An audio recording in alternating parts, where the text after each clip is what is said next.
Tonight, we're going to make a claim that surprises most people the first time they hear it. Humanity will probably never build an engine capable of carrying a living human being to another star within a single lifetime.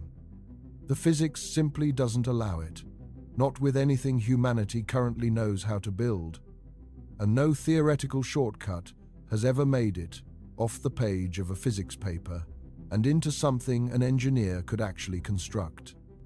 But that doesn't mean the stars are closed to us. It means the ship that finally gets us there won't be built to move faster.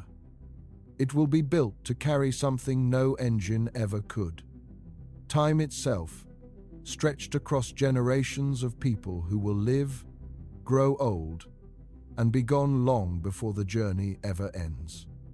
A ship where the crew that boards it will never see the destination, where only their distant descendants, born and raised somewhere in the empty stretch between two stars, will be the ones who finally arrive. By the end of tonight, you're going to see exactly why every faster alternative scientists have ever proposed falls apart the moment you study it closely, leaving a single option still standing: a ship built to carry time instead of speed. Before we get started, if you love exploring the depths of space as much as we do, take a second to like the video or subscribe. It's a simple action, but it helps this channel reach more curious minds like yours. Now, let's begin. To understand why generation ships matter, you first have to understand just how badly space defeats our intuitions about distance. We're used to thinking in terms of hours and miles. A drive across a country takes days. A flight across an ocean takes half a day. Even a trip to the moon, which felt impossibly far in the 1960s, only takes about 3 days at the speeds we can currently manage. But the moon is close, practically next door.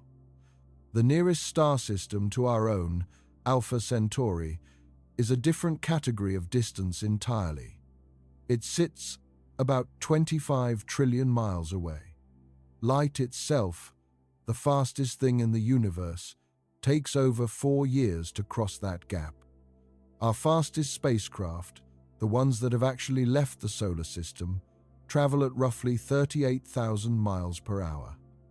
At that speed, reaching Alpha Centauri would take around 75,000 years, a span of time longer than the entire history of human civilization.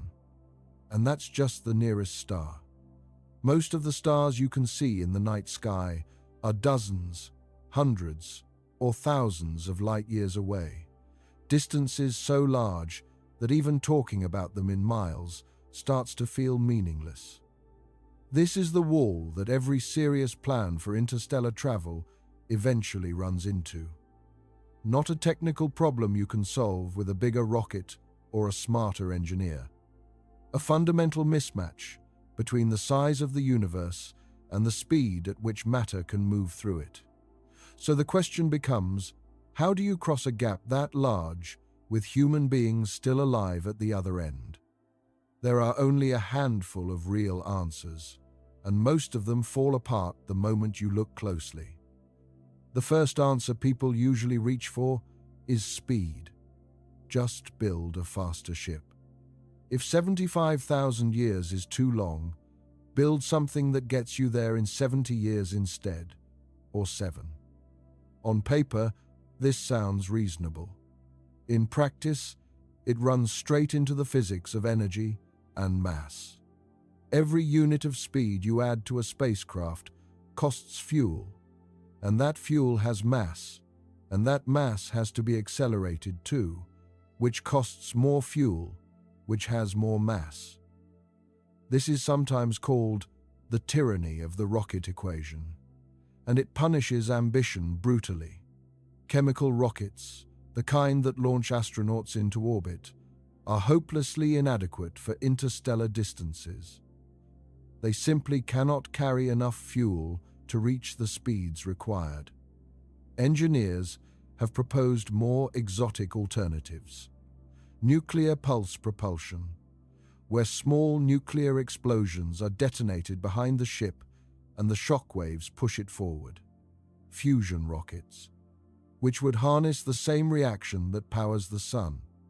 Antimatter engines, which could in theory convert mass directly into thrust with extraordinary efficiency. Laser-driven light sails, where enormous ground-based lasers push a thin, ultra-light sail to a meaningful fraction of the speed of light. Each of these has been studied seriously, and each of them faces enormous obstacles. Nuclear pulse propulsion requires detonating hundreds or thousands of bombs in sequence, with engineering tolerances that have never been demonstrated. Fusion rockets require sustained, controlled fusion reactions, a technology humanity still hasn't mastered, even for stationary power plants on Earth. Antimatter is the most efficient fuel physics allows, but producing even a single gram of it would take existing technology longer than the age of the universe. And it costs more than anything else humans have ever manufactured. Light sails are the most promising in some ways, but they only work for extremely lightweight payloads, tiny probes weighing grams, not ships capable of carrying people. Even in the most optimistic projections, none of these technologies get us close to the speed of light. The best realistic estimates suggest maybe 10% of light speed, perhaps a little more with breakthroughs we haven't achieved yet. At 10% of light speed, Alpha Centauri is about 42 years away. That sounds almost reasonable, until you consider what 10% of light speed actually means as a number. It's roughly 67 million miles per hour. Building an engine capable of reaching and sustaining that speed, then decelerating at the other end, is a challenge on a scale humanity has never attempted. And even if we solve it, 42 years is still a one-way trip for anyone who boards. The astronauts who leave would grow old during the crossing. Some would not survive to see the arrival. Which brings us to the deeper problem. Even our best theoretical propulsion systems don't get us to the stars in a human lifetime with any comfortable margin. They get us there right at the edge of what a single human life can endure, if everything goes perfectly. And nothing in space goes perfectly for 42 straight years. So scientists and engineers have spent decades looking for a way around this problem. Not faster ships, but different kinds of travelers. The first alternative that usually comes up is suspended animation. Put the crew to sleep, slow their metabolism down to almost nothing, and let the decades pass while their bodies barely age. This is a staple of science fiction for a good reason. It would solve the problem elegantly if it worked. The crew boards, falls asleep, and wakes up decades later, still young, still capable, ready to build a new world. The trouble is that human biology doesn't cooperate. We know of animals that can enter states resembling suspended animation. Some frogs freeze solid in winter and thaw out alive in spring. Tardigrades can dry themselves out almost completely and survive in that state for years. Bears enter a form of hibernation that slows their metabolism significantly, though not nearly as much as fiction imagines. But nothing in nature does what science fiction asks suspended animation to do for humans, safely pausing a fully grown human body for decades and reviving it undamaged. The obstacles are severe. Water inside human cells forms ice crystals when frozen, and those crystals tear cell membranes apart from the inside. Cryoprotectant chemicals can reduce this damage, but they introduce their own toxicity at the concentrations required. The brain is especially vulnerable, since the intricate connections between neurons that store memory and personality are extremely sensitive to any disruption. Freeze a person today with current technology, and you don't get a person who wakes up later. You get tissue damage that no known medicine can repair. Some companies do offer cryonic preservation, freezing people shortly after they've passed, in hopes that future technology might one day revive them. But this is a hope, not a demonstrated capability, and no one has ever been successfully revived from it.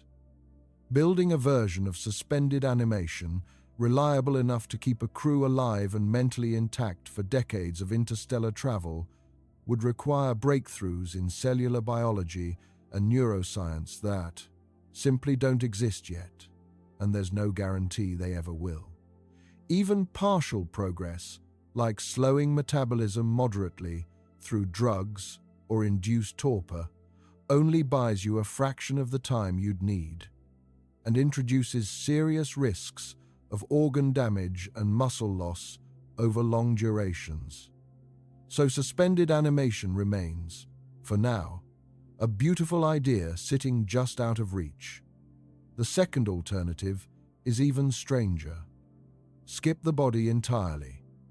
If the problem is keeping fragile human biology alive for decades or centuries, why not transfer human minds into a form that doesn't age, doesn't need food, and doesn't need to breathe? Digital consciousness, uploaded minds, traveling to the stars as pure information rather than flesh. A ship carrying digital minds could be tiny, compared to one carrying living bodies. No need for farms, no need for air recycling on a massive scale, no need for medical bays or centuries of food production. Just computing hardware, radiation shielding for the electronics, and enough power to keep the systems running. Such a ship could potentially travel much faster, since it wouldn't need to protect a fragile human body from acceleration forces, radiation, or the psychological strain of confinement. It's a genuinely elegant solution, on paper. But it depends entirely on something we have no idea how to do, and no strong evidence we ever will. We don't currently understand consciousness well enough to know if it can be transferred from a biological brain into a computer at all. The human brain contains around 86 billion neurons, connected by an estimated 100 trillion synapses, each one encoding some fragment of memory, personality, or skill through its particular strength and pattern of connection. Mapping that structure with the precision required to preserve a person's identity is a task beyond anything current neuroscience can attempt. Even if we could map it, we don't know whether running that map on a computer would actually produce consciousness, or merely a very detailed simulation that behaves like the person without any inner experience at all. This is one of the deepest unsolved questions in philosophy and neuroscience, sometimes called the hard problem of consciousness. And it hasn't been resolved despite decades of serious attention. There's also the uncomfortable question of what happens to the original. If your brain is scanned and the pattern copied to a computer, does your consciousness transfer to that new substrate, or does a copy of you begin existing while the original you, sitting in the scanning chair, simply continues on as before, unaware that anything happened? Most philosophers who've studied the problem lean toward the unsettling possibility that uploading would create a copy, not a transfer, meaning the original person watching their own upload complete would still be exactly where they started, mortal and unchanged. For interstellar travel, that's a serious problem. You might be sending a copy of a person to the stars while the original stays behind, which raises hard questions about whether you've actually solved anything or just built an elaborate way of creating new people who happen to remember someone else's life. Digital minds remain a fascinating possibility for the distant future, but as a near-term solution to interstellar travel, the technology and the philosophy behind it are both far too unresolved to build a mission around. A third alternative sidesteps the human body altogether, at least at first. Instead of sending grown adults, send frozen embryos. A small robotic ship, far lighter and faster than anything carrying living crew, could carry thousands of human embryos in a dormant state, along with the artificial wombs and robotic caretakers needed to grow and raise the first generation once the ship arrives. Since embryos are tiny and require far less life support than living adults during the journey, a ship like this could be dramatically smaller and lighter, allowing it to reach much higher speeds and arrive sooner than a crewed vessel ever could. No one would have to endure the psychological toll of centuries in transit, because no one conscious would be aboard for the crossing at all. The first humans would only exist once the ship reached its destination and began the process of growing and raising them. It's a genuinely clever idea, and some researchers have proposed serious versions of it. But it comes with problems just as severe as the ones it solves. Preserving embryos through decades or centuries of radiation exposure and mechanical stress is itself an unsolved technical challenge, since even small amounts of radiation damage to genetic material could cause serious defects in the resulting children. Raising human infants requires enormous amounts of physical affection, social interaction, and emotional responsiveness that we still don't fully understand, let alone know how to replicate with robotic caretakers. Children raised without adequate human contact in historical cases of extreme neglect have suffered severe and lasting developmental damage. And we have no idea whether even the most sophisticated robotic system could avoid repeating that outcome across an entire founding generation.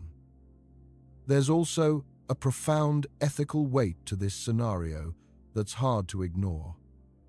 The first humans born under this plan would open their eyes in a metal ship or on an alien world with no human parents, no cultural inheritance passed down through lived relationships, and no one to explain what it means to be human beyond what a database can provide.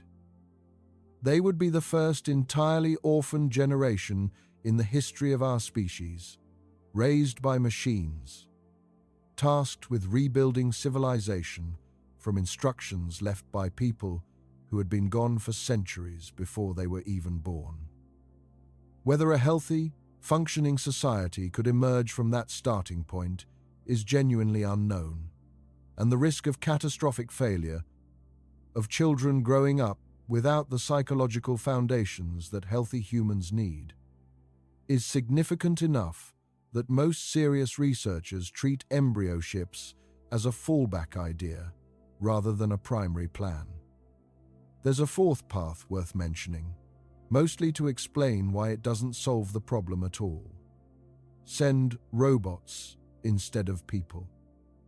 Autonomous probes, powered by artificial intelligence, could be launched toward distant stars without any concern for life support, radiation shielding for biological tissue, or the psychological toll of confinement. They could gather data, take images, analyze atmospheres, and beam the results back to Earth across the light years.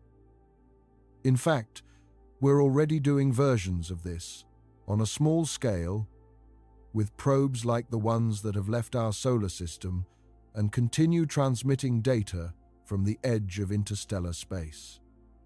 Proposals like Breakthrough Starshot have even suggested sending fleets of tiny, gram-scale probes toward Alpha Centauri using laser-propelled light sails, potentially reaching a meaningful fraction of light speed and arriving within a couple of decades. This is genuinely valuable science, and it will likely happen in some form long before any crewed mission leaves the solar system. But it doesn't answer the question this video is actually about. Robotic exploration tells us about distant worlds. It doesn't put human beings on them. If the goal is understanding, robots are wonderful. If the goal is survival, spreading humanity beyond a single fragile planet as insurance against the risks that could end us here, whether from asteroid impacts, supervolcanoes, engineered pandemics, or the simple, patient fact that every star eventually changes and every planet eventually becomes less hospitable, then robots accomplish nothing. A probe can tell you a planet has breathable air. It cannot breathe that air for you, and it cannot carry forward human culture, language, art, or memory to a new home. For humanity to actually become a multi-planetary and eventually a multi-stellar species, human beings, in some form, have to physically go. And that brings us back to the option we started with. Send whole, living, breathing human societies and let the journey itself be measured not in a single lifetime, but in generations. This is the core idea behind a generation ship. Instead of trying to make the journey short enough for one human lifetime, you accept that the journey will be long, and you design a vessel capable of sustaining a functioning, self-sufficient human civilization for as long as it takes to arrive. The people who board will grow old and be gone before the ship reaches its destination. Their children will grow old and be gone too. And their children's children, born in the vast emptiness between stars, having never seen Earth or felt real wind or looked up at a sky that wasn't a curved metal ceiling, might finally be the ones who step onto new ground. It sounds almost mythic when you describe it that way, and in a sense it is. But underneath the poetry, it's an engineering proposal, one with roots stretching back more than a century to the early 1900s, when the Russian rocket pioneer Konstantin Tsiolkovsky first wrote about self-contained, self-sufficient space habitats capable of supporting humans away from Earth, and later described the need for multiple generations of passengers on a voyage between the stars. The rocket pioneer Robert Goddard explored a similar vision in his own writing around the same era, imagining an interstellar ark carrying its crew across enormous spans of time. The idea was refined over the following decades into more detailed proposals for what became known as world ships, developed by physicists, engineers, and science fiction writers alike ever since. Because unlike faster-than-light travel or digital consciousness, nothing about a generation ship requires new physics. Every individual piece of technology a generation ship needs already exists in some form today. We know how to build closed-loop life support systems, even if not yet at the scale required. We know how to create artificial gravity through rotation. We know how to shield against radiation, grow food in controlled environments, and recycle water and air with remarkable efficiency. What we don't have is the ability to combine all of these systems at the scale of a vessel that has to function perfectly or close to it for centuries, with no possibility of resupply, no rescue mission, and no way to call home for help that could arrive in less than 4 years, even as a radio message. This is why generation ships are often described as being 90% an engineering problem and only 10% a physics problem. And it's also why so many researchers consider them the most realistic path to the stars available to us with anything resembling current or near-future technology. Not because they're easy, because everything else is harder or impossible, or built on foundations that don't exist yet. So, what would a generation ship actually look like? Most serious designs share a similar basic shape, dictated less by imagination and more by the harsh requirements of physics and biology. The ship needs to be enormous, likely several miles long, because it has to carry not just people, but entire ecosystems capable of feeding, sheltering, and sustaining them for centuries. Many proposals favor a rotating cylinder or torus shape, spinning slowly around its central axis to create artificial gravity through centrifugal force, pressing inhabitants gently outward against the inner hull in a way that feels, from the inside, remarkably like standing on solid ground. This isn't science fiction speculation, it's basic physics that engineers have studied in detail since at least the 1970s, when NASA funded serious studies into large-scale rotating space habitats capable of housing thousands of people.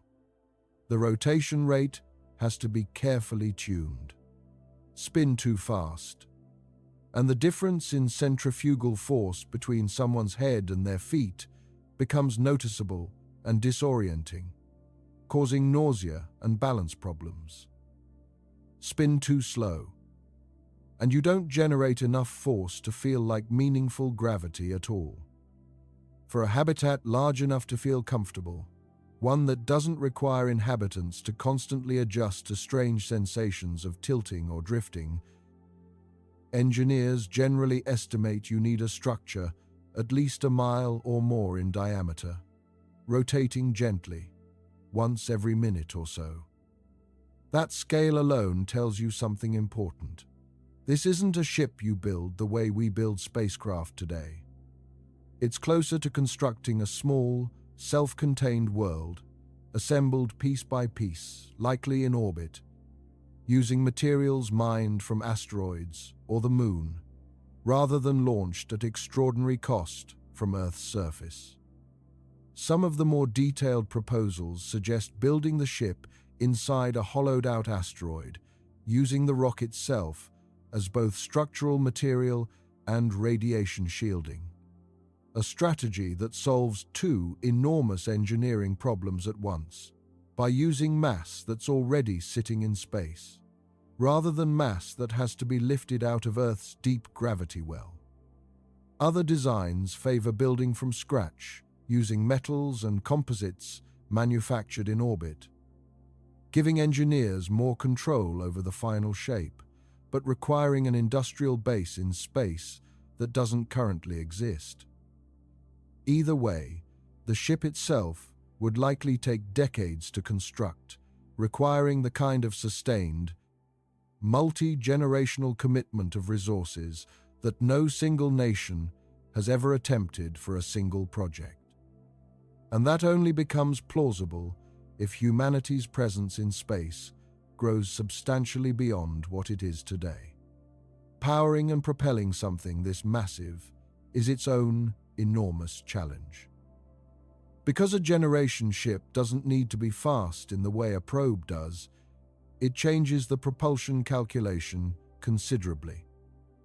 You're not racing against a single human lifetime anymore, so you don't need antimatter or breakthrough physics.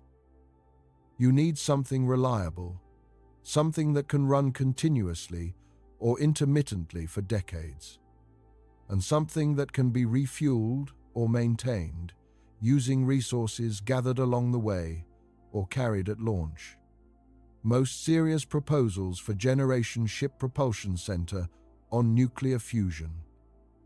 A fusion drive would work by fusing light elements, typically isotopes of hydrogen, together to release enormous amounts of energy, similar to the process that powers the sun itself, and using that energy to accelerate propellant out the back of the ship for thrust. Fusion offers a combination of high energy density and relatively abundant fuel that chemical rockets simply cannot match. And unlike antimatter, the raw materials for fusion, isotopes like deuterium, exist in reasonable quantities in seawater and in the outer planets of our own solar system. The challenge is that controlled, sustained nuclear fusion for power generation has proven remarkably difficult to achieve, even on Earth, where research reactors have only in the past few years managed to produce brief moments where the reaction released more energy than it consumed. Scaling that up into a reliable propulsion system capable of running for years at a time in the vacuum and cold of deep space, without the benefit of a full industrial supply chain for repairs, is a task that remains firmly in the realm of future engineering rather than current capability.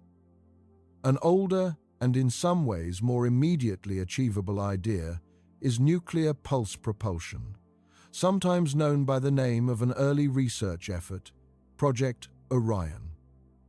The concept, first studied seriously in the late 1950s, involves ejecting small nuclear devices behind the ship and detonating them, with a massive pusher plate absorbing the blast and transferring the resulting momentum forward through a system of enormous shock absorbers.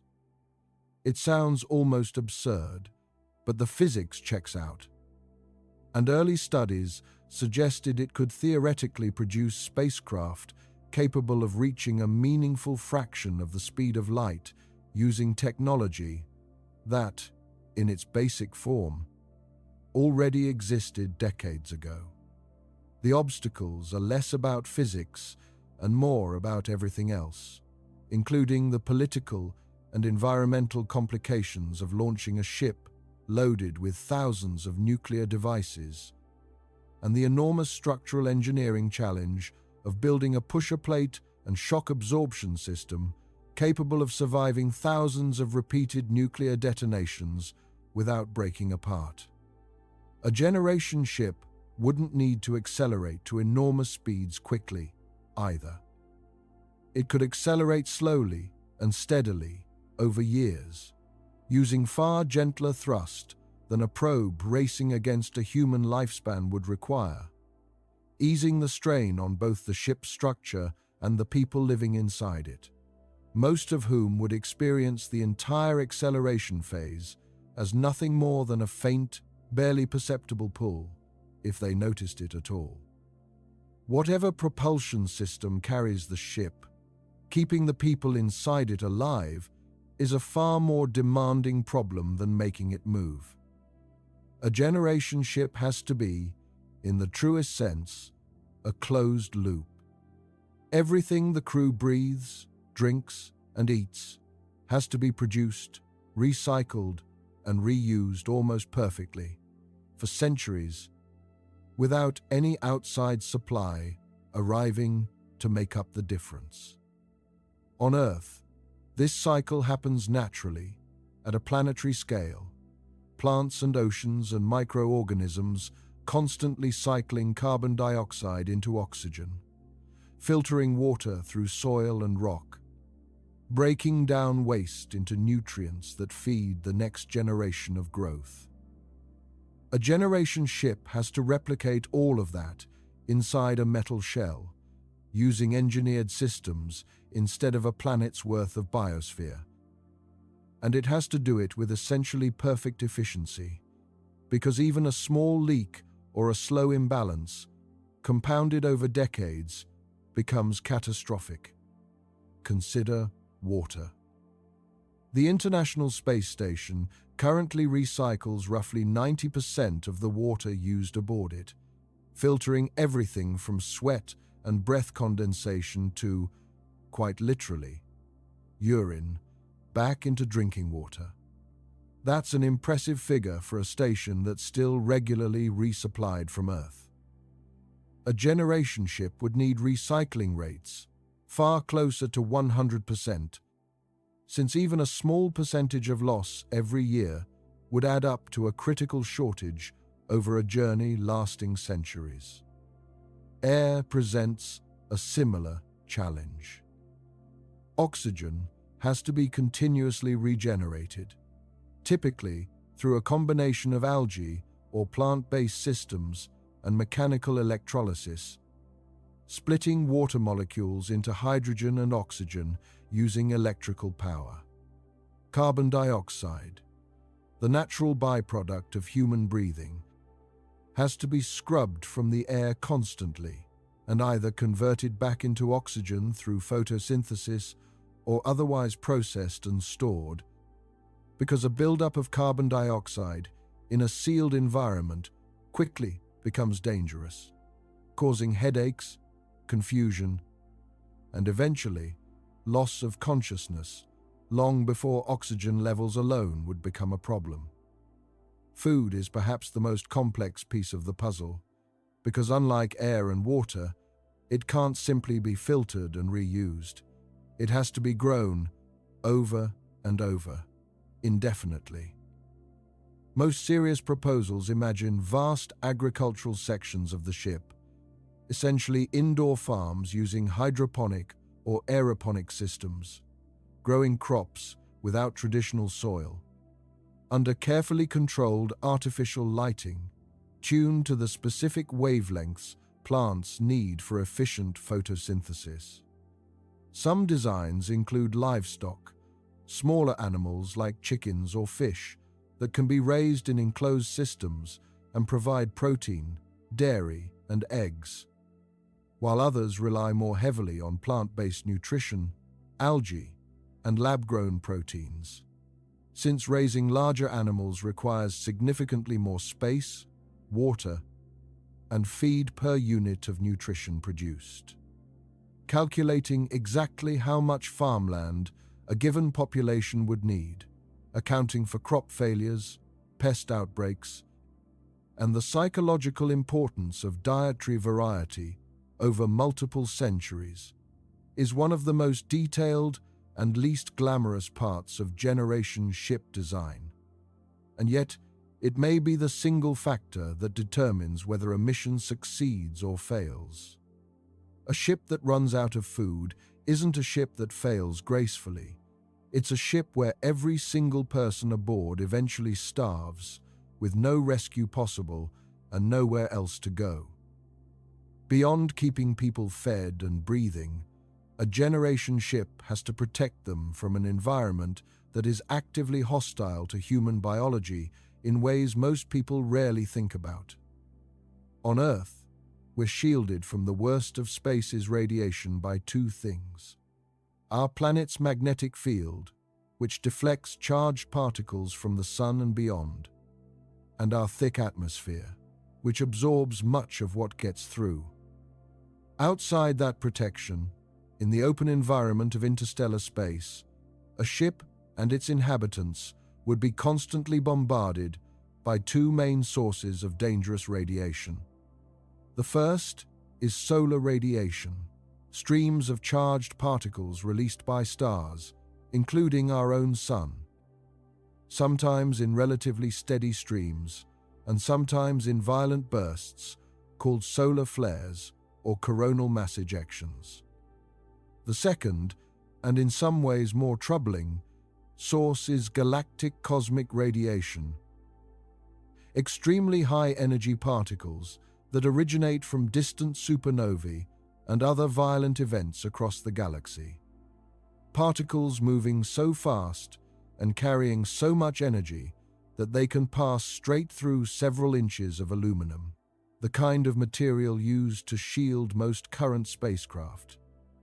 Chronic exposure to this radiation over months is already a serious concern for astronauts on relatively short missions, increasing the risk of cancer, damaging the central nervous system, and potentially impairing cognitive function over time.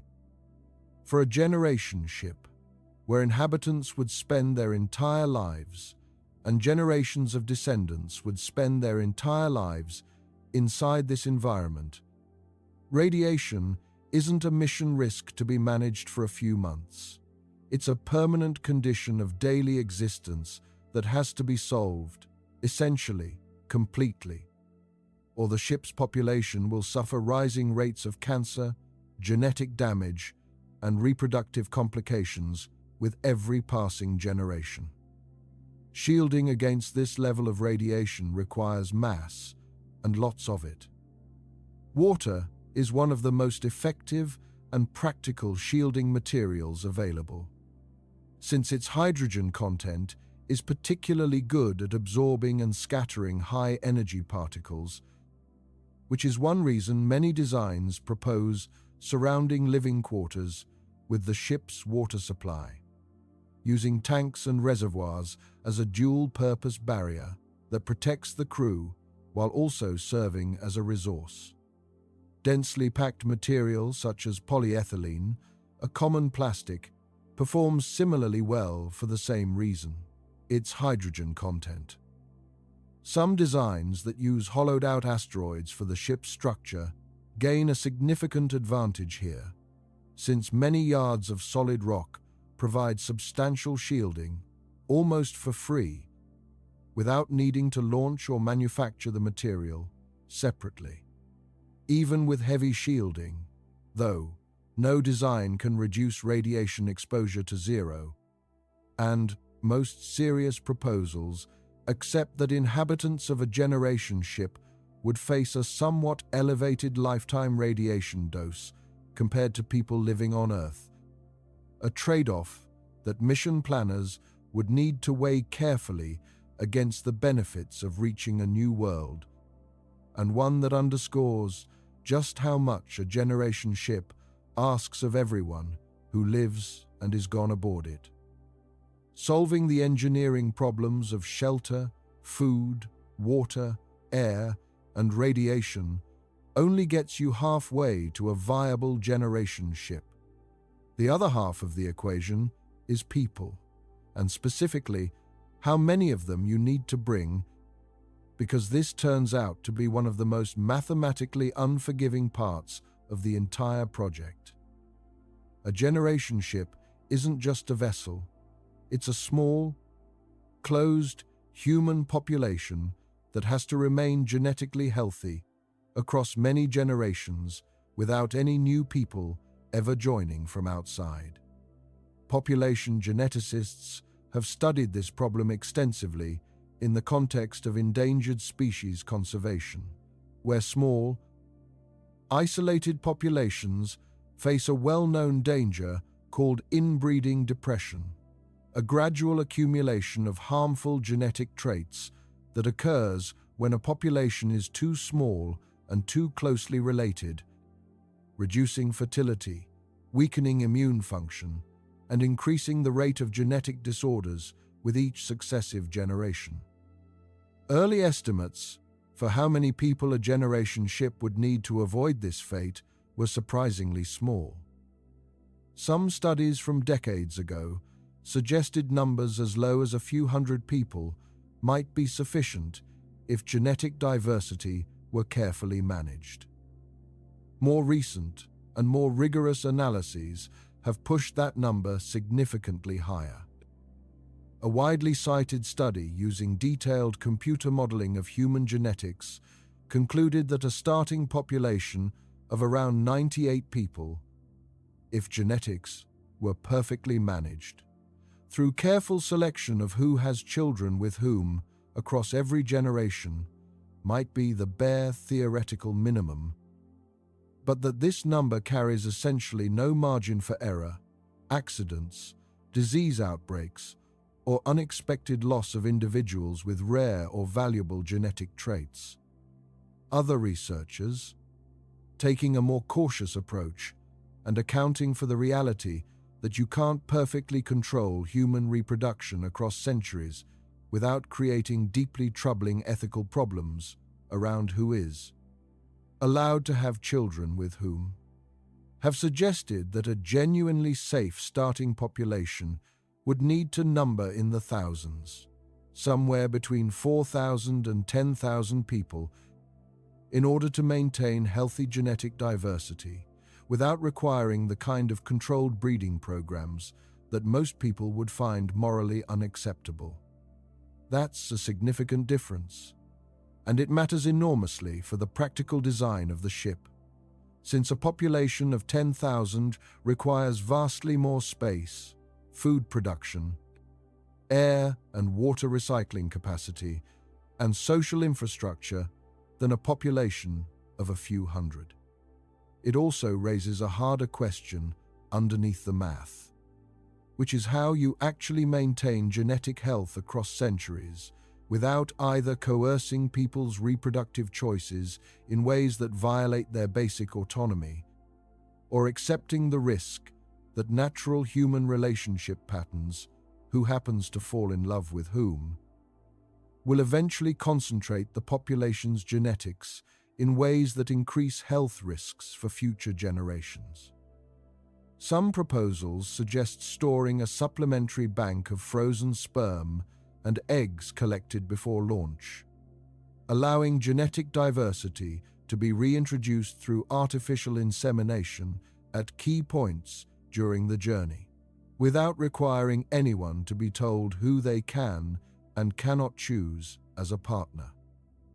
This approach threads a difficult needle, preserving both genetic health and personal freedom, but it requires storage technology capable of keeping genetic material viable for centuries, another engineering challenge that hasn't yet been solved at the scale required.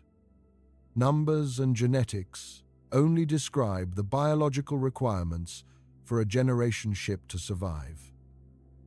They say nothing about whether the people aboard would actually want to keep going, generation after generation, toward a destination none of them chose and none of them will ever see.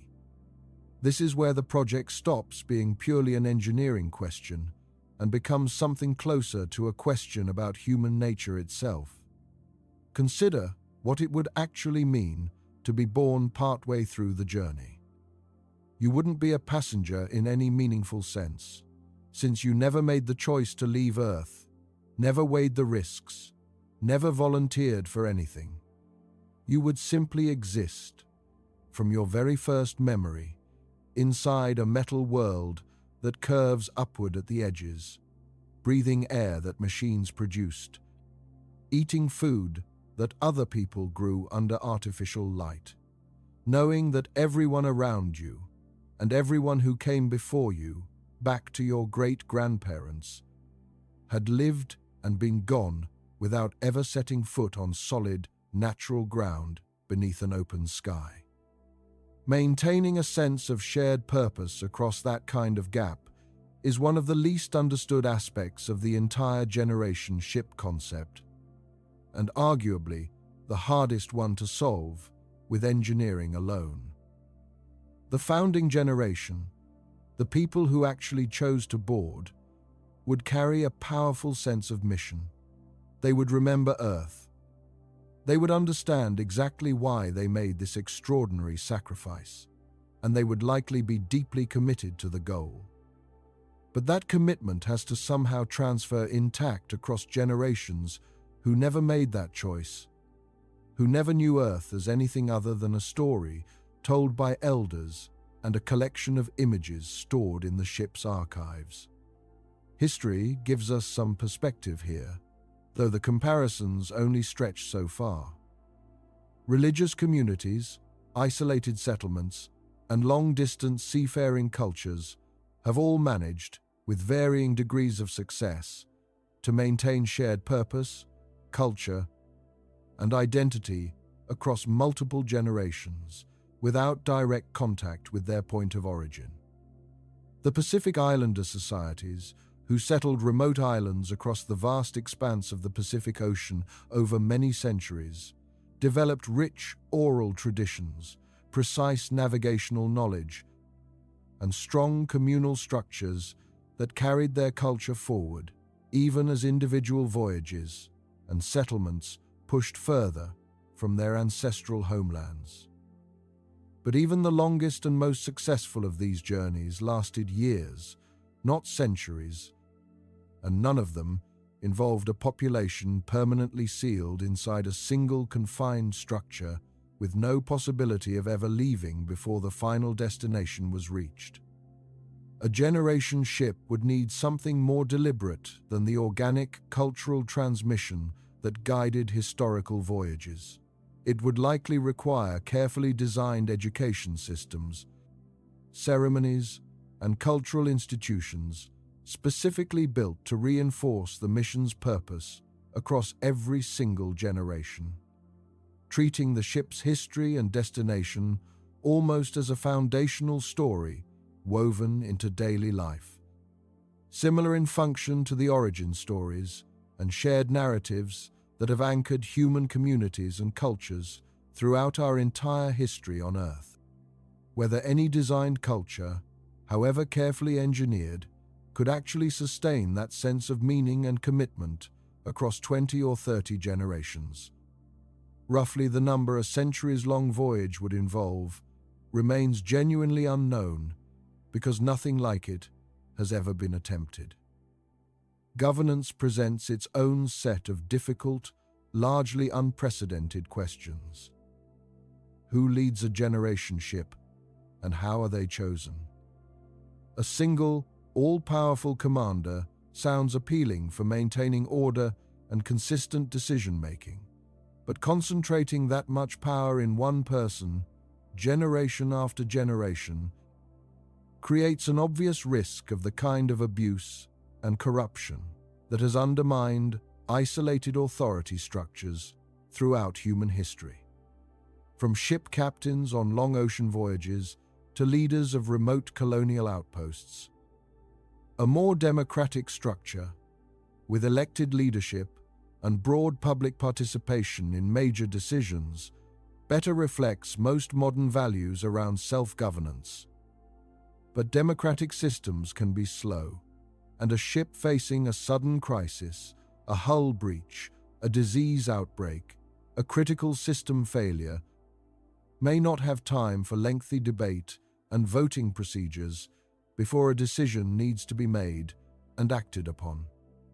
Most detailed proposals suggest some kind of hybrid system, a professional, technically trained council responsible for the ship's critical operational systems, life support, propulsion, and structural maintenance, paired with broader democratic institutions responsible for social, cultural, and resource allocation decisions that affect quality of life and shared values.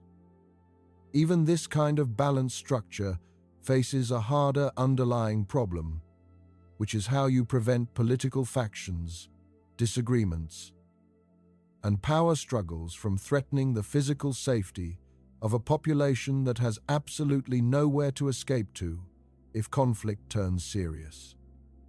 On Earth, when political conflicts become severe, people can sometimes emigrate, form new settlements, or physically separate themselves from a conflict. None of that is possible aboard a sealed vessel traveling through interstellar space. Every disagreement, every grudge, every ideological split has to be resolved within the same enclosed population, using the same limited resources for as long as the journey lasts, which for many proposed missions could easily span 300 years or more, roughly 10 to 12 human generations, depending on average lifespan and the age at which people typically have children. Some researchers have suggested that generation ships would need something like a formal constitution, a foundational set of rules and values established before launch, deliberately designed to be difficult to change, in order to protect basic rights and prevent any single generation from making decisions that permanently and irreversibly harm future generations who have no voice in decisions being made in their name.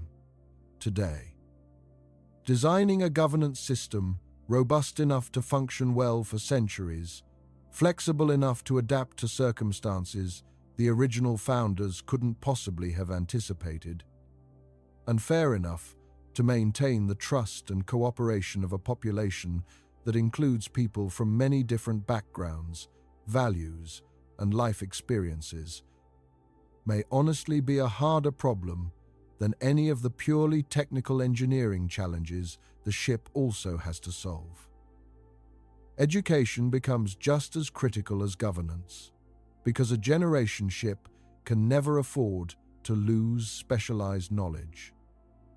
Every system aboard the ship, from the fusion reactor to the water recycling plants to the agricultural bays, requires skilled people who understand not just how to operate it, but how to repair it, maintain it, and eventually replace worn-out components using whatever manufacturing capability the ship carries. On Earth, if a particular skill becomes rare, society can usually compensate. Training new specialists takes years, but the broader population and economy absorb that gap without catastrophic consequences. On a generation ship, if the last person who deeply understands a critical life support subsystem is gone before they've fully trained a successor, that knowledge might be permanently lost. And a ship that loses too much of this kind of specialized expertise over time faces a slow, compounding decline that could ultimately threaten everyone aboard. This means education aboard a generation ship can't function the way it does on Earth. As a relatively loose system where people can pursue whatever careers interest them, and society simply adapts to whatever mix of skills the population happens to produce. It likely needs to function more like a carefully managed pipeline, ensuring that critical skills, engineering, medicine, agriculture, and systems maintenance are always being taught to enough people, with built-in redundancy, so that the accidental loss of a few specialists doesn't create a crisis. At the same time, an education system that felt purely utilitarian, training people only for functional roles the ship needs, would likely fail to sustain a genuinely healthy, meaningful human society, one that also needs art, philosophy, history, and simple curiosity in order to keep people psychologically and culturally whole across the long, enclosed decades of the journey. Balancing these two needs, practical necessity and human flourishing, is another design challenge with no perfect historical precedent to draw from. Healthcare presents equally difficult questions across a multi-century timescale. A generation ship would need doctors and medical facilities capable of handling everything from routine illness to complex surgery, childbirth, and the particular health challenges created by long-term exposure to elevated radiation and a partially artificial environment. Unlike Earth, there's no possibility of specialists flying in for a rare case. No possibility of importing a new medication that hasn't yet been synthesized aboard the ship. No possibility of sending a critically ill patient somewhere better equipped to help them. Every medical capability the ship might ever need has to either be present at launch or be something the ship's population can develop and manufacture on its own, which means carrying not just medical supplies, but the underlying scientific and industrial capacity, chemistry labs, manufacturing equipment, and trained researchers to continue advancing medical knowledge and treatment throughout the journey, rather than simply relying on what was known and available back on Earth at the moment of departure. There's also a quieter, more personal challenge that doesn't show up in engineering diagrams or population models, and that's simply what it feels like, psychologically, to live an entire human life inside a sealed vessel with no possibility of leaving. researchers who study isolated and confined environments, including Antarctic research stations, submarine crews, and astronauts on long-duration space missions, have identified a range of psychological effects that tend to emerge over extended periods in enclosed, unchanging environments. A sense of monotony can set in, since the same walls, the same corridors, the same artificial lighting, and the same limited group of people day after day, year after year, can wear on the human mind in ways that aren't always obvious until they've already taken hold. Interpersonal tensions tend to intensify in small, closed groups, since there's no possibility of putting distance between people who are struggling to get along, no new social circles to seek out, no possibility of simply moving away from a difficult relationship or a lingering conflict. Some researchers have described a phenomenon, sometimes called third quarter syndrome, where morale and psychological well-being tend to dip noticeably once a mission passes its halfway point. As the initial excitement of departure fades and the eventual relief of arrival still feels impossibly distant. For a mission that lasts a single Antarctic winter or a single long spaceflight, these effects, while serious, are temporary and end when the mission concludes.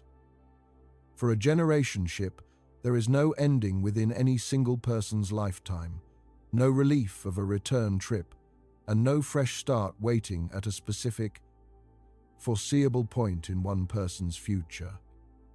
Every single person born aboard the ship, apart from the very last generation lucky enough to actually witness the arrival, will live their entire life inside an environment that never fundamentally changes, without ever standing under an open sky or breathing air that wasn't produced by a machine.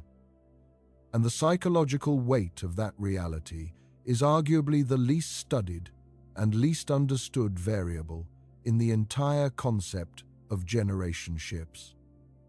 Some proposals attempt to address this through careful ship design, incorporating varied environments within the vessel, different types of spaces, gardens, open communal areas with long sightlines that reduce the feeling of confinement, simulated changes in lighting that mimic day and night cycles, seasons, and even simulated weather, in an effort to give inhabitants some of the sensory variety and environmental richness that a human mind evolved over hundreds of thousands of years on an open planet to expect and need.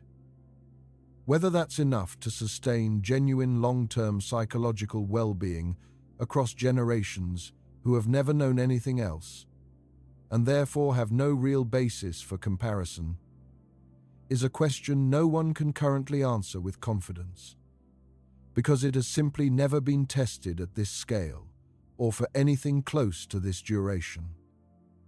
Assuming all of these challenges can be solved structurally, biologically, socially, and psychologically, the next question is simply, where would a generation ship actually go?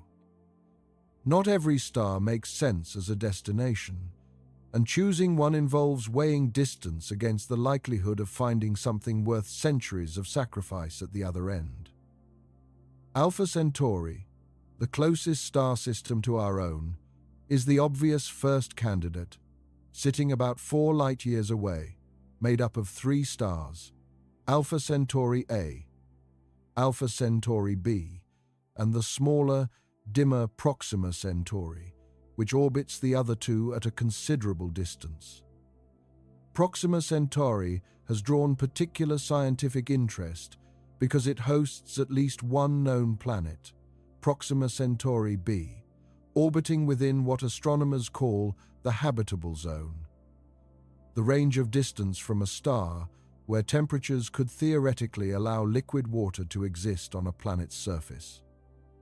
But Proxima Centauri is a red dwarf star, smaller cooler, and far more prone to violent flares than our Sun.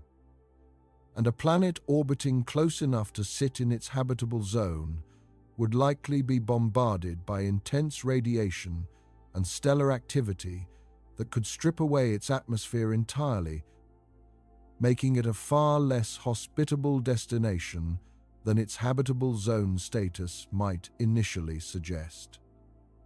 Alpha Centauri A and B, the two largest stars in the system, are more similar to our own Sun, and any planets found orbiting them at the right distance could potentially be more Earth-like in terms of stellar environment.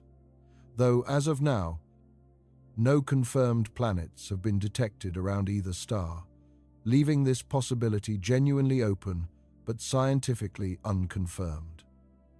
Slightly further out, the TRAPPIST-1 system has captured enormous public attention since its planets were discovered, since it hosts 7 roughly Earth-sized worlds, several of which sit within the star's habitable zone. TRAPPIST-1 sits around 40 light-years from Earth, considerably further than Alpha Centauri, but the sheer number of potentially habitable worlds in one place makes it an intriguing target, even though, like Proxima Centauri, it's a small, cool red dwarf star with its own concerns about flare activity and atmospheric stability for closely orbiting planets. Tau Ceti, a Sun-like star about 12 light-years away, is another frequently discussed candidate, offering a more familiar stellar environment than the red dwarf systems, along with evidence of multiple planets, though questions remain about whether any of them sit at a genuinely habitable distance. The honest truth is that as of today, we haven't confirmed a single planet beyond our solar system that we know, with real confidence, could support human life without extensive modification. Every candidate carries significant uncertainty, and choosing a destination for a mission that can't be redirected once it's truly underway means accepting a level of risk that would make even the most confident scientists uneasy. Launching toward a world we've only ever observed as a tiny dip in a star's light, or a handful of pixels through the most powerful telescopes we've ever built, hoping that centuries later, our understanding proves correct. This uncertainty points toward one of the more likely real-world versions of a generation ship, at least in its earliest stages, which is a mission that doesn't commit to a single, specific destination at the moment of launch. Instead, the ship might depart with a general direction and a handful of candidate systems, while continuing to gather astronomical data throughout the early decades of its journey, refining its understanding of which target actually offers the best chance of success, and adjusting course while adjustments are still physically possible, long before the ship reaches the point where changing direction would cost more energy and time than the mission could afford.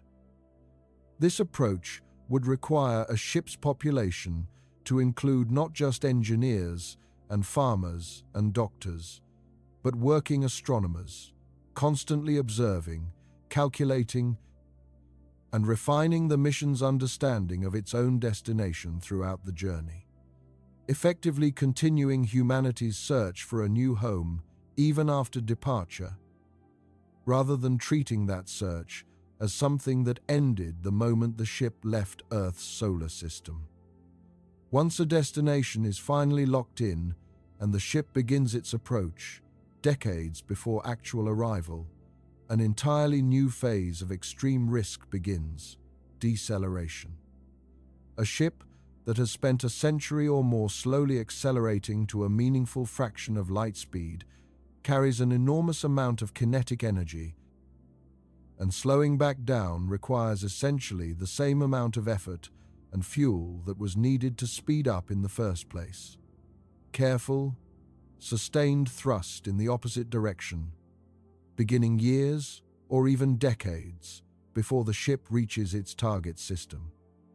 This deceleration phase places enormous stress on a ship's structure and systems that by this point have already been operating continuously for centuries, subject to the slow accumulation of wear, fatigue, and unexpected failures that come with any machine, however well maintained. Operating far beyond any timescale similar machines have ever been tested against. If a critical propulsion or structural system fails during this final, most demanding phase of the journey, after centuries of travel and the lives of 10 or more generations invested in reaching this point, the mission could still fail catastrophically, either overshooting the destination entirely with no ability to correct course, or arriving too fast to safely enter orbit, turning the final chapter of an extraordinary multi-century journey into its most dangerous moment. This is part of why some researchers argue that the deceleration and arrival phase deserves just as much engineering attention and redundancy as the initial launch itself. Since a mission that succeeds for 300 years only to fail in its final decade represents perhaps the cruelest possible outcome for the many generations who lived and were gone along the way, each of them contributing to a goal they trusted the ship and the generations before them to eventually achieve. Even if the ship survives its long crossing and successfully decelerates into its target system, arrival isn't a finish line, so much as the beginning of an entirely new and equally dangerous phase. Whatever data the ship gathered from Earth, and whatever it refined during its own centuries-long observation of the target system, still has to be confirmed up close, because subtle details, invisible from light years away, the exact composition of an atmosphere, the presence of harmful microorganisms, unexpected weather patterns, or geological instability, can only be fully understood once the ship is actually in orbit, deploying probes and eventually landers to gather direct, close-range data. If the target planet turns out to be genuinely habitable, matching or exceeding what the ship's population expected, the process of actually settling it would still unfold cautiously, likely beginning with small groups of trained specialists descending to establish initial habitats, test the local environment directly, and confirm that human biology can actually cope with a new world's specific gravity, atmospheric pressure, radiation levels, and any unfamiliar biological or chemical hazards the planet might present. Only gradually, as confidence grows, would larger portions of the ship's population begin to transition down to the surface, likely over a period of years rather than all at once, maintaining the ship itself as a fallback shelter and resource base until the new settlement can truly stand on its own. If, on the other hand, the target world turns out to be uninhabitable, whether due to inaccurate earlier data, unexpected environmental changes over the centuries since the ship departed, or simply an atmosphere or surface too hostile for practical settlement, the ship's population would face an extraordinarily difficult choice with no good options. Some proposals suggest that a well-designed generation ship should carry enough remaining resources and propulsion capability to continue on to a secondary candidate system if the primary destination fails, though this would mean asking a population that has already endured centuries of confinement to commit to potentially decades or centuries more, extending a journey that everyone aboard had been told their entire lives was nearing its end.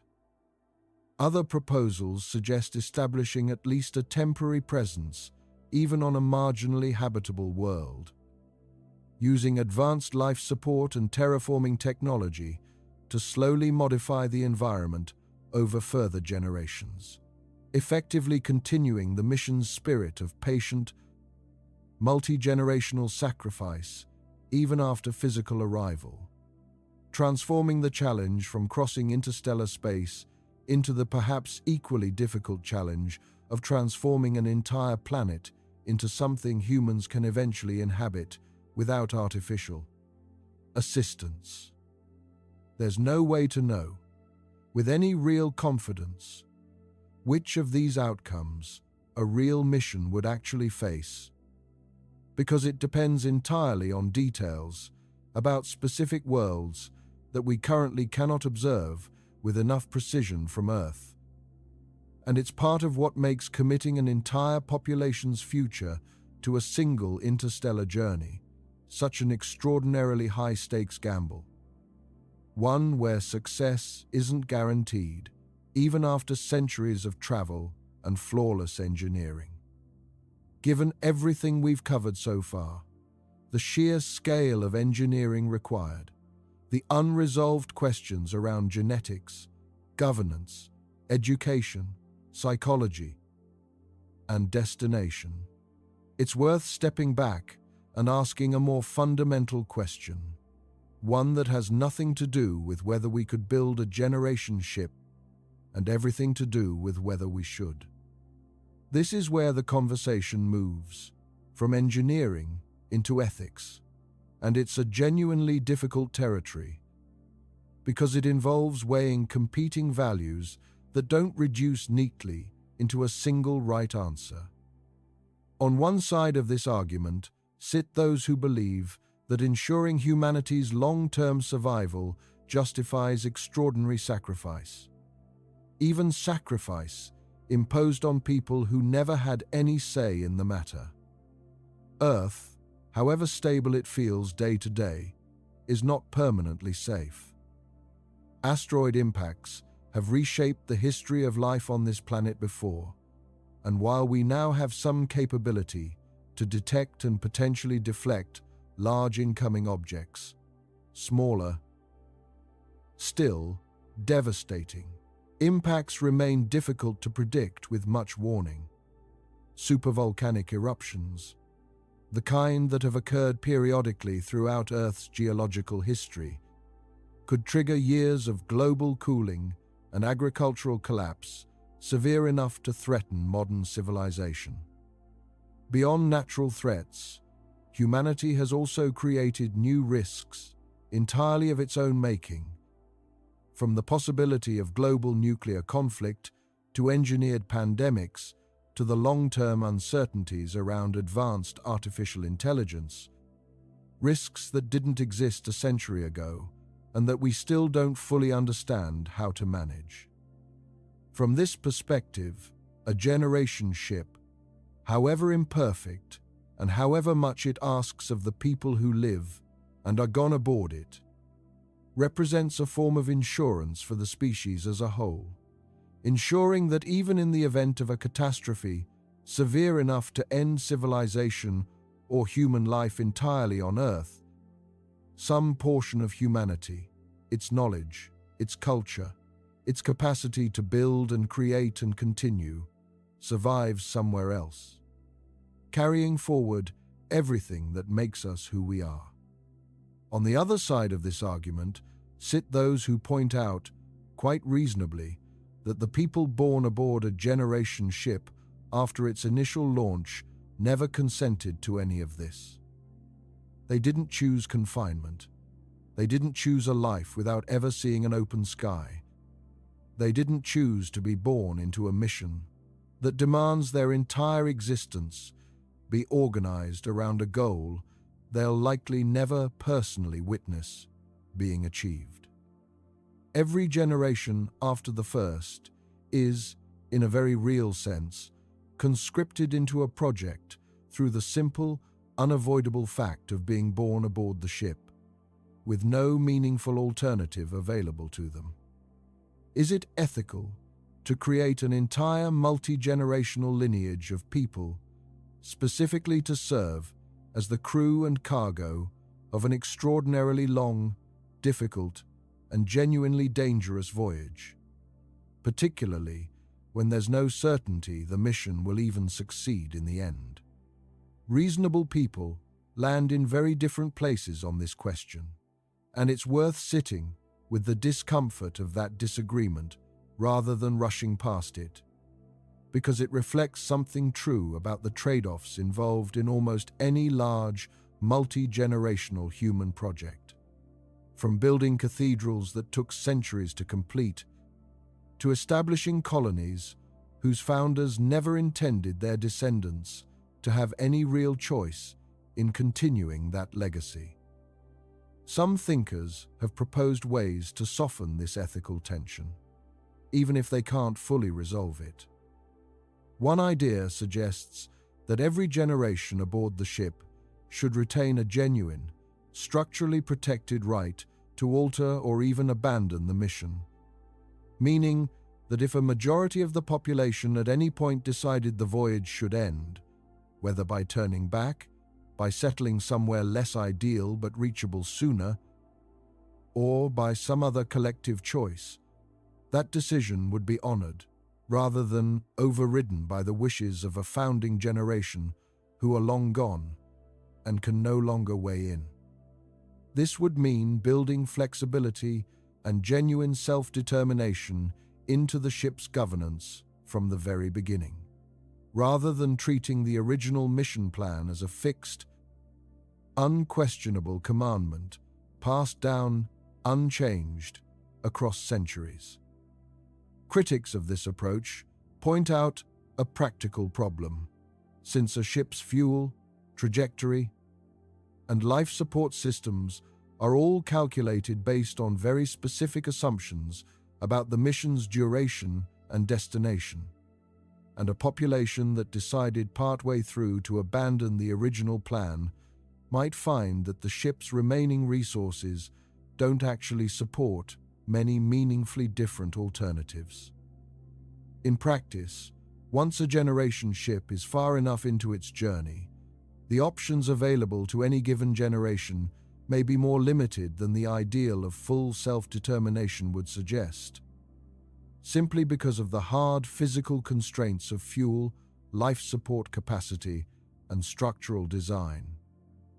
Another proposed approach focuses less on structural flexibility and more on transparency and honest cultural framing from the very start, ensuring that every generation aboard genuinely understands, without illusion or forced positivity, exactly what kind of life they were born into and why. Treating the mission's purpose as something to be openly discussed, questioned, and even challenged rather than something enforced through unquestioned tradition or authority. Proponents argue that even if people born aboard the ship never had the option to choose otherwise, at minimum, they deserve full honesty about their circumstances and a genuine, ongoing voice in decisions that affect their lives and the lives of their own children, rather than being treated merely as a means to an end determined centuries earlier by people they never met. None of these approaches make the underlying ethical tension disappear entirely. They simply represent different ways of trying to treat that tension with the seriousness it deserves, rather than pretending it doesn't exist, or rushing past it in the excitement of imagining humanity's expansion to the stars. It's worth pausing here to imagine, concretely, what the different chapters of a generation ship's journey might actually feel like for the people living through them. Because the abstract engineering and ethical questions we've covered so far only tell part of the story. Picture the founding generation first, the people who actually choose to board. They would likely be selected through an extraordinarily rigorous process, chosen not just for technical skill in engineering, medicine, agriculture, and science, but for psychological resilience, cooperative temperament, and a genuine, deeply examined commitment to a mission they understand they will never see completed. Their departure from Earth would be, in every meaningful sense, permanent and final. Communication with anyone left behind would still technically be possible in the earliest years. Radio messages sent and received across the growing distance. But even in the first decade of travel, those messages would already be taking months, then years, to arrive, turning what began as conversation into something closer to a slow, one-directional exchange of letters into an increasingly distant past, since a return message might take just as long to arrive as the ship itself had already traveled since asking the question. Within a generation or two, communication with Earth would likely become largely symbolic, an occasional transmission acknowledged decades later, more a ritual reminder of where the journey began than a genuine ongoing relationship with the world humanity left behind. Now, picture a middle generation, born perhaps a century or more into the journey. People who have never seen Earth, who know it only through stored images, recordings, and the accumulated cultural memory the ship has deliberately worked to preserve. For them, the ship isn't a vessel on a mission, it's simply home, the only home they've ever known, with its own internal geography, its own local history, its own traditions and inside jokes and disputes between neighboring sections that likely feel every bit as real and consequential to them as any conflict between nations ever felt to people on Earth. They would grow up, fall in love, raise children, build careers, maintaining the ship's systems or growing its food or teaching its next generation, and eventually grow old and be gone, having spent their entire lives contributing to a goal that remains, for them, permanently in the future. Something their own great-grandchildren might see, if all continues to go well. There's something almost unbearably poignant about that reality when you actually sit with it, an entire human life, full of the same joys and struggles and small daily meanings that fill any life, spent entirely in service of an arrival its owner will never personally witness. And finally, picture the last generation, the ones lucky, or perhaps simply fortunate in the timing of their birth, to actually be alive when the ship finally reaches its destination. For them, the abstract mission that shaped every generation before them suddenly becomes real, tangible, immediate. The culmination of a promise made by people who have been gone for centuries, finally coming due, carried forward faithfully across dozens of generations who each did their part, maintained the systems, raised the children, taught the lessons, and kept the ship and the mission alive. Given everything involved, the engineering, the genetics, the governance, the psychology, the ethics, it's fair to ask whether humanity is anywhere close to actually attempting something like this, or whether it remains purely theoretical. An interesting thought experiment with no real path toward implementation. The honest answer is that we're genuinely far from ready, but perhaps not as far as the sheer scale of the challenge might initially suggest. Serious organizations have already begun studying pieces of this puzzle in detail. Icarus Interstellar, a non-profit research organization founded by scientists and engineers, has spent years developing detailed technical studies for interstellar propulsion concepts, including refined versions of fusion-based drive systems.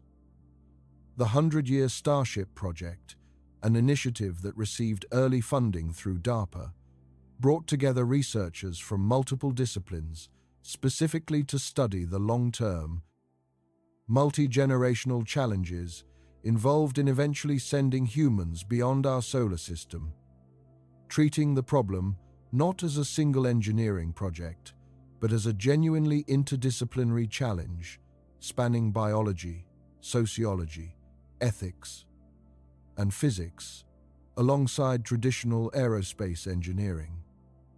University research groups have run detailed computer simulations modeling everything from the minimum viable population needed for genetic health to the social dynamics of small, isolated communities, to the practical agricultural yields required to sustain a population over centuries inside an enclosed habitat. None of this research has produced anything close to a finished mission plan, and it's important to be honest about that. But it represents genuine, serious scientific engagement with the problem, treating generation ships not as pure science fiction, but as a legitimate, if extraordinarily distant, engineering goal. Realistically, most researchers who study this area suggest that a genuine generation ship mission, if humanity ever attempts one, is likely centuries away from actually launching. Not because the core physics is impossible, but because so many supporting technologies and capabilities need to mature first. We would likely need a substantially more developed presence in space, generally, permanent settlements on the Moon or Mars, industrial capability to mine and process materials directly in space, rather than launching everything from Earth's surface, and much more advanced, thoroughly tested closed-loop life support systems, probably first proven at smaller scales in space stations and off-world colonies, before anyone would responsibly commit thousands of lives to a multi-century voyage with no possibility of rescue. In that sense, a generation ship isn't really a project humanity would build directly, so much as it's a natural, eventual extension of a much longer process of humanity gradually becoming a spacefaring civilization, learning to live sustainably off Earth in ever more ambitious and self-sufficient ways, until eventually the technology, the population, and the accumulated experience exist to make a truly independent, self-contained interstellar voyage plausible rather than reckless. It's also worth returning, one more time, to why so many researchers keep circling back to generation ships specifically, rather than continuing to hold out hope for one of the faster, more dramatic alternatives. It isn't because generation ships are the most exciting option, or the most elegant, or the one that feels most like the futuristic visions many of us grew up imagining. It's because, when you actually lay every serious proposal side by side and weigh them honestly against both the laws of physics and the current trajectory of human technology, generation ships are the only approach that doesn't require betting humanity's future on a breakthrough we have no current path toward achieving. Faster than light travel, wormholes, and warp drives all require physics that, as far as our best current understanding goes, may not simply be undiscovered, but may actually be fundamentally impossible, since they would require forms of matter and energy with properties nothing we've ever observed in the universe actually possesses. Suspended animation requires solving cellular and neurological preservation challenges that remain almost entirely unsolved, despite genuine scientific interest and effort. Digital consciousness requires not just extraordinary technology, but resolving open philosophical questions about the nature of identity and experience that thoughtful people have debated for generations, without reaching consensus. Embryo ships require raising entire founding populations of children with no direct human caregivers, a scenario with deeply troubling psychological and ethical implications that most researchers are reluctant to treat as a primary plan. Generation ships, by contrast, require no new physics, no unsolved neuroscience, no resolved philosophy of mind. They require scaling up and integrating technologies we already understand, in principle, closed-loop life support, artificial gravity through rotation, radiation shielding, sustainable agriculture, and reliable, long-duration propulsion into a single, enormously ambitious, enormously difficult, but fundamentally achievable engineering project. That doesn't make generation ships easy, and it doesn't resolve any of the genuinely difficult ethical questions about consent and sacrifice that we've spent considerable time exploring tonight. But it does explain why, decade after decade, as other more exotic proposals rise in popular imagination and then quietly fail to produce workable engineering paths forward, generation ships keep returning to serious scientific conversation as the most credible, most grounded answer to a question humanity may eventually have no choice but to answer for real.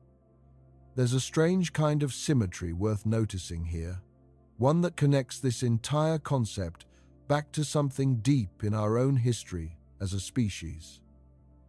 Long before anyone imagined ships crossing the emptiness between stars, small groups of early humans were already doing something not entirely unlike this, on a much smaller, but still remarkable, scale.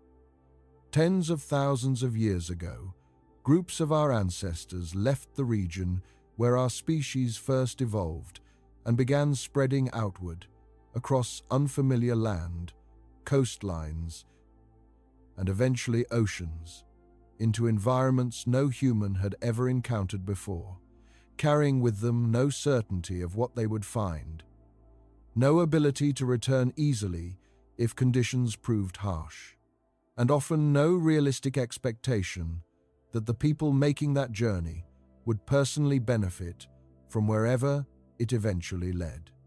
Entire communities settled unfamiliar coastlines, developed the tools and knowledge needed to survive in radically different climates, and passed that hard-won understanding down to children and grandchildren, who would, in turn, continue pushing further, generation after generation, into landscapes their own ancestors could never have imagined.